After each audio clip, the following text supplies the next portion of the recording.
Welcome back to Use Social Media or Be Used. Now, today what we're going to talk about in this video is how social media platforms are using you. Every time you go on social media and you're looking around, a bit of fun, drain the time, you're being used. Now the way they're doing that is they're using big businesses who are paying them ads, putting you in the shop window, and every time you scroll past an ad, they're cashing in. Not a nice feeling, is it, when you actually realise what's happening and you're like, oh, but I signed up for Instagram for free. Yeah, but they're making money from you. And now, in this video, we're going to teach you how to use social media. And a good target after watching this is make your first pound online. Just make £1 online, because then you can make 10, then you can make 100, then you can make 1,000. And it's definitely worked for me, and I'm pushing it up, but it's just knowing how. So the first thing we're going to talk about is Visualize Value, which is a fantastic social media brand that you can see on Twitter and Instagram. It's run by someone called Jack. Now what Jack did after being made redundant from his job is create really simple graphics, really simple. And my favourite's going to be here, okay? And this is about how you can be good at loads of different things, or you can be great at just one thing. And think about celebrities, your role models, people that you enjoy kind of watching or inspire to be. They're probably just very good at one thing. They're not trying to do loads and loads, or not at least until they're established. So what it's teaching us in the music industry is if you are great at creating music, or you are great at PR, or you're just good at social media, just do that one thing and do it exceptionally well. And then you can bring in the team around you that are good in the other sectors and maybe your weakness, and that's when you're going to really excel in terms of results. That's when you're going to get to the places you want to get to, or the opportunities that you want are going to really expand and grow and get bigger. So I'm going to tell you some stories about some artists now, some big artists that I've had the very pleasure of interviewing.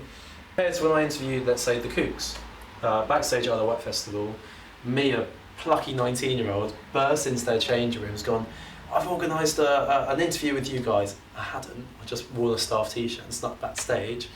And you know what, they were like, oh, well, we haven't been told, but you know what, you seem nice, let's do it. And they interviewed us, they got fantastic exposure from it, we got great exposure from it, and we've been working with our press team ever since. Now, they could have been rude, they could have pushed me away, but actually they've made a really good connection there. And we've added value for them, and we've added value and they've added value to us in terms of our reputation. So actually helping people and reflecting that on social media as well is fantastic. Just do something nice for people, which is really needed. And so bringing that all back to social media now, if you're on social media, you need to be making money from it, or gaining exposure, or gaining some kind of following on there in order to use it and it be profitable and be worthwhile in your time. Otherwise, you're just going to drain your time and waste your potential. So what I would say to that is bring in a social media manager, bring in someone that's going to run your socials and get you content, bring in someone that you have set targets for. Is it you want 1,000 followers on your artist page, they're going to come to all your shows and buy all your merch? Because if they spend £100 each, you've made 100 grand that year. And you think, who's going to spend £100 on me as an artist? If they bought a few gig tickets and a bit of merch, that adds up pretty quickly. You may have a different target. You may go, we want to get X amount of streams on Spotify, which will pay for us to do this tour. You might want to sell X amount of tickets, so you're going to put some ads on, and you're going to put the advertising on Instagram for them to then come to your show. And having someone that's that ad expert that can do that for your social media can progress you as a musician so much. Because as a musician, you're working in the music industry. It's a business and you need to stand out. Don't be that local band that's playing the same venues in the same city year on year on year. You need to get out, you need to play different places, you need to be exposed not only in real life, but on social media as well. Thank you for watching.